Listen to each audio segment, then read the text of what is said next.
தேவேந்திரனாலே பல யுகங்கள் ஆராதனம் செய்யப்பட்ட மூர்த்தி. தேவேந்திரனாலே இஷ்வாகு மகாராஜாவுக்கு கொடுக்கப்பட்ட மூர்த்தி.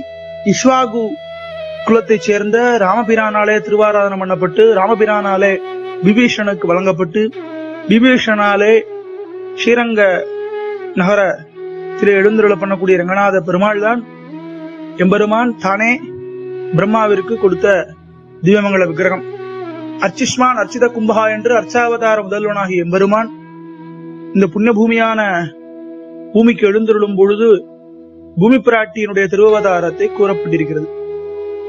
இவ்வாறு எம்பெருமான் அர்ச்சாவதாரம் எடுக்கும் முதல் அர்ச்சாவதார மூர்த்தி எழுந்துருளும் பொழுதே பூமி பிராட்டியினுடைய பெருமை பறந்து விரிந்து பிரம்மாண்ட புராணத்திலே பேசப்பட்டுள்ளது. அப்படிப்பட்ட பூமி பிராட்டியான ஆண்டாள் நாச்சியாருடைய பெருமையை அனுபவிப்போமாக. மங்களானி பவந்து.